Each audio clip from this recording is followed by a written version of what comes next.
विशाल और आप देख रहे हैं फ्यूचर पॉइंट। और बात करते हैं हम क्वेश्चन नंबर 11 की। A particle moves along the curve. कोई कर्व होती है, कर्व हमारी एक ऐसे कर्व हो सकती है, कोई ये हो सकती है, ये हो सकती है, मतलब एक रेगुलर लाइन जिसके कोई मतलब स्ट्रेट नहीं होनी चाहिए, घुमावदार हो, उसे कर्व बोल देते हैं। हिंदी में बोले तो वक्र। 6y is equal to x की क्यूब प्लस 2, ये कर्व की मुझे इक्वेशन दी है। Find the points on the curve at which the y coordinates. वो कह रहा है कि जो y कोऑर्डिनेट्स है इज चेंजिंग, बदल रहे हैं 8 टाइम्स, टाइम के अकॉर्डिंग बदल रहे हैं ना। तो फिर हम क्या लगाएंगे, as fast as the x coordinate.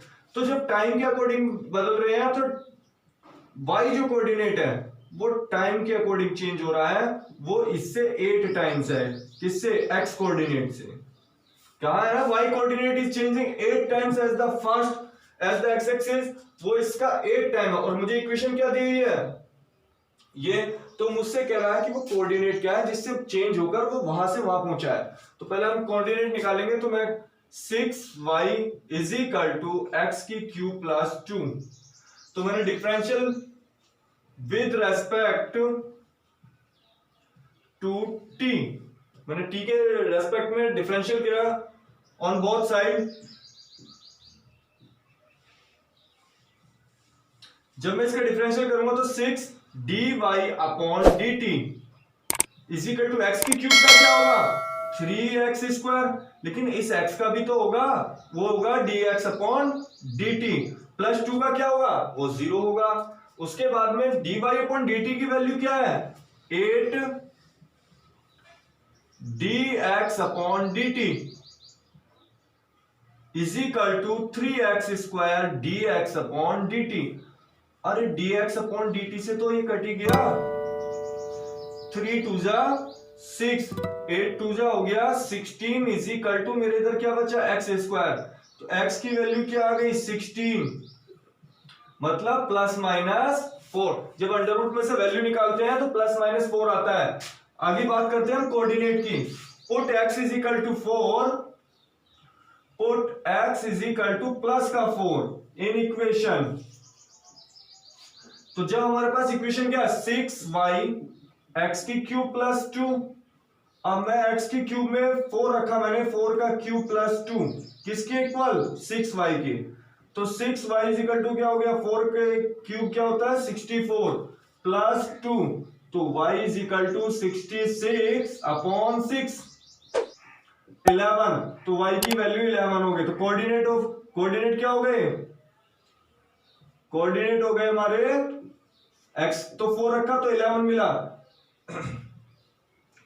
इसी प्रकार हमारे क्या होगा, put x is equal to minus का 4 रखेंगे हम। जब माइनस का 4 रखेंगे 6y माइनस का 4 की क्यूब प्लस का 2, तो 6y माइनस का 64 प्लस का 2, तो 6y इज इक्वल टू हो गया माइनस का 62, तो माइनस का 62 अपॉन 6, 2 से 31, 2 से 3 टाइम, तो माइनस का 31 अपॉन 3। तो कोऑर्डिनेट क्या हो गया,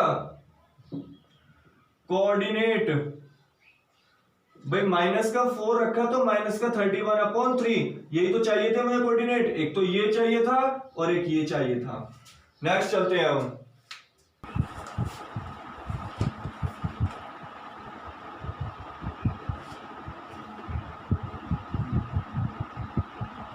The radius of an air bubble is increasing at the rate of 1/2 centimetre पर सेकेंड।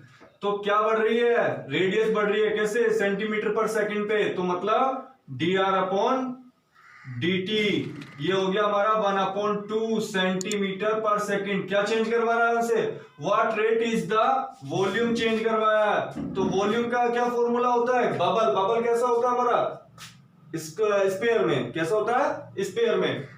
तो v is equal to 4/3 pi r की क्यूब होगा, क्योंकि जब स्पेयर का वॉल्यूम क्या होता है 4/3 पाई आर की क्यूब। तो differential with respect to t, क्योंकि चेंज करवाना है, increasing, differential with respect to t on both side, ठीक है। dv अपॉन dt किया मैंने तो 4/3 पाई आर की क्यूब का क्या हो गया 3r², लेकिन सिंगल आर का भी तो होगा टी के रेस्पेक्ट में, तो dr/dt। अब इस dr/dt की वैल्यू क्या दे रखी है हमें 1/2, तो 4/3 पाई इंटू 3r², ये हो गया 1/2, 3 से 3 डिवाइड, 2 2 जा 4, तो dv/dt 2 पाई r²। बात वो कर रहा है when the radius is 1 centimetre, जब रेडियस क्या हो हमारी 1 सेंटीमीटर, तो r इज इक्वल टू हो गया 1, तो 2 पाई इंटू 1 का स्क्वायर, तो 2 पाई हो गया। अब यूनिट कैसे रखेंगे, v है, वॉल्यूम की क्या होती है सेंटीमीटर की क्यूब, और टाइम की सेकेंड। नेक्स्ट क्वेश्चन है a balloon which always remains spherical. Spherical है बैलून, कैसा है स्पेरिकल, तो वॉल्यूम क्या होगा इसका हैज ए वेरिएबल डायमीटर। पहले तो डायमीटर की बात करते हैं, तो डायमीटर दे रखा है उसने हमें, डायमीटर ऑफ बैलून, तो ये हो गया हमारा 3/2 2x + 1, तो रेडियस क्या हो गई, रेडियस हो गई हमारी, हाफ कर दो, जब 2 का इधर 2 × 2 2x + 1, तो 3/4 2x + 1, ये हो गई मेरी रेडियस, तो r से रिप्रेजेंट कर दूं मैं, ठीक है। तो of change of its volume with respect to x, इसका वॉल्यूम जो है रेस्पेक्ट x में चेंज करके दिखाना है, तो v = होता है हमारा 4/3 पाई r की क्यूब, ठीक है। तो इसका मैं करता हूं differential with respect to x on both side, ठीक है जी। और v का करूंगा तो dv/dx हो गया 4/3 पाई का तो होगा ही नहीं, r की क्यूब का क्या होगा 3r², ठीक है। अब r² होगा तो ये dr/dx होगा, ठीक है जी। आगे चलते हैं, इस 3 से ये 3 डिवाइड हो गया, dv/dx 4 पाई r। अब ये r² की वैल्यू क्या है 3/4 2x + 1 का होल स्क्वायर, ठीक है। और उसके बाद में dr/dx करना है, फिर मुझे इसी का ही r का क्या कर देना है डिफरेंशियल, तो dv/dx 4 पाई, इस पूरे का स्क्वायर होना है क्योंकि स्क्वायर पूरे का है, तो 9/16 2x + 1 का होल स्क्वायर, ये 3/4 हो गया, 2x + 1 का क्या होगा 2 ही तो होगा, 4 4 जा 16 और 2 2 जा 4, तो dv/dx कितना बचा हमारे पास 9 पाई, 4 2 जा 9 3 जा 27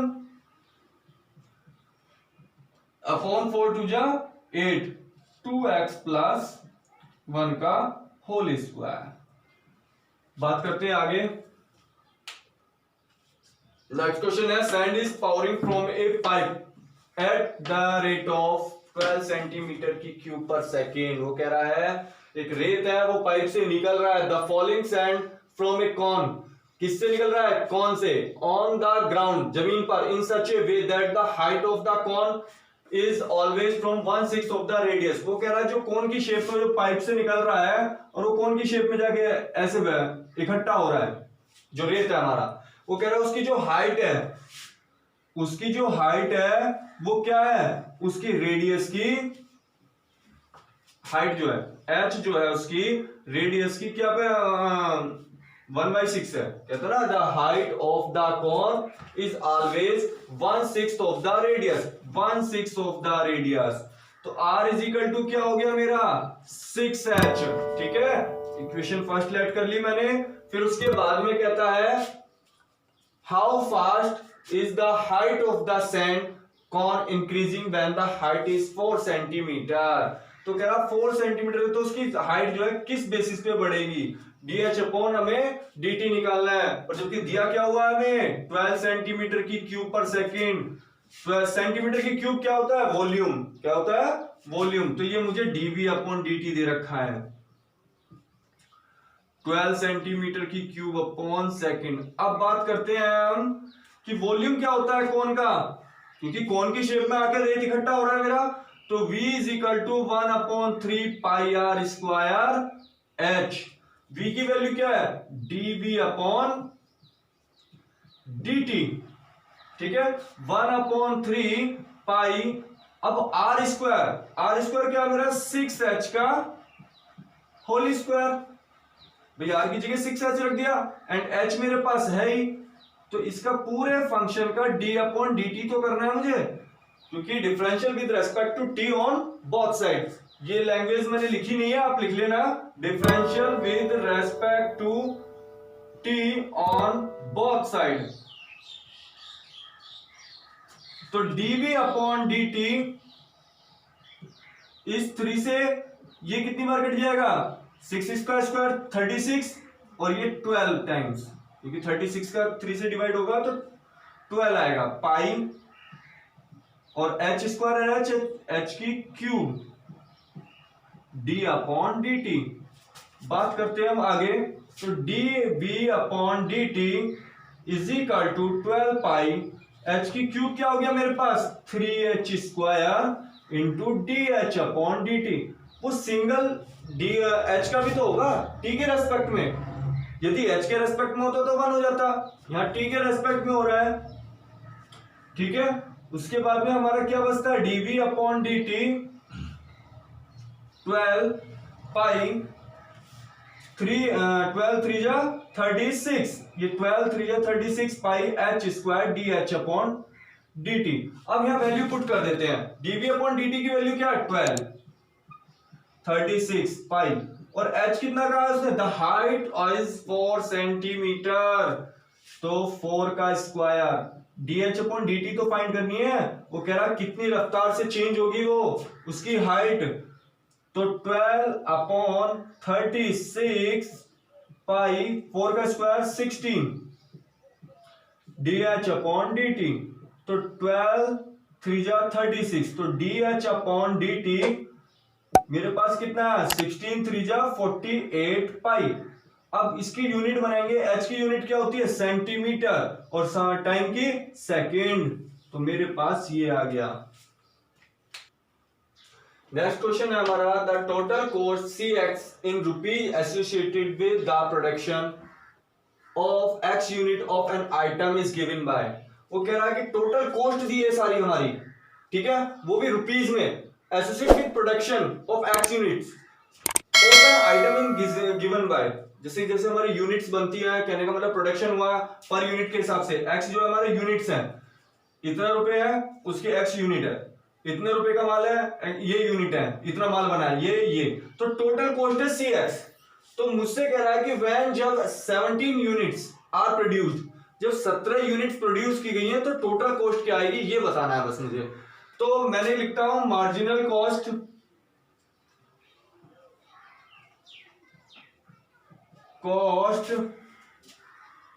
विद रेस्पेक्ट टू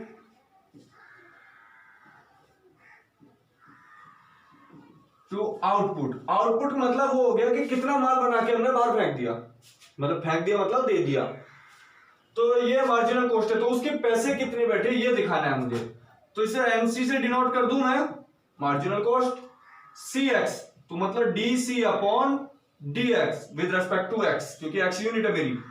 0.007 x की क्यूब का क्या होगा? 3x square. 0.003 x स्क्वायर का क्या होगा? 2x प्लस 15, x का तो 1 हो गया, और 4000 हमारा 0 में कन्वर्ट हो गया, क्योंकि वो मेरा कांस्टेंट टर्म है। उसके बाद में बात करता हूं मैं dc अपॉन dx, इसकी मल्टीप्लाई कर लेते हैं, 3 7 जा 21, तो पॉइंट तो वही 3 नंबर पहले आएगा, x स्क्वायर 0.032 जा 6, x प्लस का 15। उसके बाद में बात करते हैं हम dc अपॉन dx किस यूनिट पर कह रहा है? 17 यूनिट पर। x इज इक्वल टू 17, तो 0.021 एक्स स्क्वायर मतलब 17 का स्क्वायर, 0.006 इंटू 17 प्लस 15, तो dc upon dx, x is equal to 17, तो 0.021 इंटू 17 स्क्वायर 289 माइनस 0.176 102। अब 102 है तो मतलब भाई 3 प्लेसेस पर ही लगेगी, पॉइंट प्लस का 15, डीसी अपॉन डीएक्स ही मुझे रखना ही है क्योंकि मैं 17 यूनिट पर निकाला हूं। 21 9 जा 189, 18, 21 8 जा 168, और 168 और 18 कितना हो गया? 186, और 21 2 जा 42, और 42 और 18 60, पॉइंट का लगेगा 3 प्लेसेस पहले 1 2 3, और 0.102 प्लस 15, तो इसमें से माइनस किया मैंने, 9 में से 2 7 6, और ये 10 में से 0 गया 1 गया 9 5, इसमें 15 जोड़ना है, तो 20.967 इसके टोटल मार्जिन कॉस्ट आई हमारी। नेक्स्ट चलते हैं। नेक्स्ट क्वेश्चन है the total revenue in rupee received from the sale of x unit. वो कह रहा है टोटल रेवेन्यू, रेवेन्यू होता है हमारे किसी से पैसे आना, ठीक है। वो कह रहा है कि हमने एक्स यूनिट बेची तो हमारा टोटल रेवेन्यू क्या आएगा इन रुपी में, of product is given by, product हमारा ये, तो find the marginal revenue when x is equal to 7, 7 मतलब यूनिट, कह रहा है कि हर टाइप की 7 यूनिट बेची जा रही है तो उसका टोटल रेवेन्यू क्या आएगा। तो मैंने लिख लिया marginal revenue is the rate of change of the total revenue with respect to the number of unit sold. मतलब हम जो मार्जिनल रेवेन्यू निकालेंगे वो किसके रेस्पेक्ट में निकालेंगे? हम यूनिट के रेस्पेक्ट में निकालेंगे, मतलब एक्स के रेस्पेक्ट में निकालेंगे। एक्स मेरी क्या है? यूनिट है, ठीक है। बात करते हैं हम, इसे मैंने लेट कर लेता हूं, आर ही ले लेता हूं, एम आर ही तो फाइंड करना है मुझे, मतलब marginal revenue D r upon d x, किसके रेस्पेक्ट में? यूनिट के रेस्पेक्ट में। तो 13 2 जा 26, ये 13 2 जा 26 एक्स, और ये खाली 26, एक्स का तो 1 हो गया और 15 का 0 हो गया। किसके यूनिट क्या दे रखी है उसने मुझे? यूनिट दे रखी है एक्स इज इक्वल टू 7, तो 26 इंटू 7 प्लस 26, इसकी मल्टीप्लाई करेंगे तो कितना आएगा? 182, तो इसको ऐड करेंगे तो टोटल रेवेन्यू आ जाएगा, मार्जिनल रेवेन्यू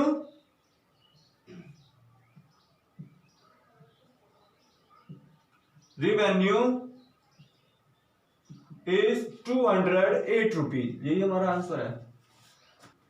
नेक्स्ट क्वेश्चन है the rate of change of the area. अब एरिया को चेंज करना है ऑफिस सर्कल, किसके? सर्कल का। तो एरिया ऑफ सर्कल क्या होता है हमारा? एरिया ऑफ सर्कल,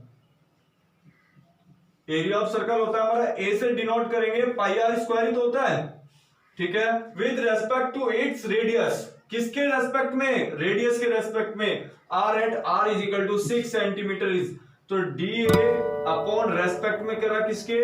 आर के रेस्पेक्ट में, तो पाई आर का लिख दिया 2r, लेकिन r इज इक्वल टू क्या है? तो d a upon D R, और r इज इक्वल टू 6, तो पाई इंटू 2 इंटू 6, तो 12 पाई आ जाएगा। इसके वो क्या लिखेंगे? Unit, centimetre square, per unit नहीं है, ऑप्शनल है ये, आप इसे इतना ही निशान लगा सकते हैं। नेक्स्ट क्वेश्चन है the total revenue is rupee received from the sale of x unit.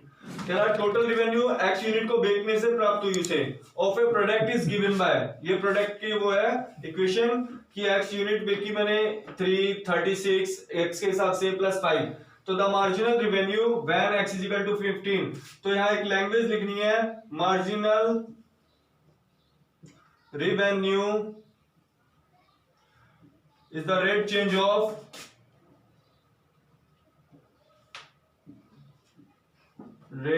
change of total sold unit.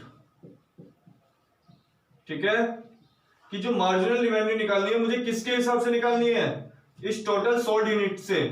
तो हम इसका कर देते हैं D r upon d x. अब यूनिट क्या है, एक्स के रेस्पेक्ट में हुई है तो एक्स यूनिट है मेरे पास, तो 3 2 जा इस एक्स स्क्वायर का करेंगे तो 3 2 जा 6 हो जाएगा 6x, और 36x का 36। ठीक है, उसके बाद हम बात करते हैं एट किस पर, d r upon d x. हम बात करते हैं at x is equal to 15 पर, तो 6 इंटू 15 प्लस का 36, 15 6 जा 90 प्लस 36, तो ये हो गया 126 टोटल रिवेन्यू आया हमारा।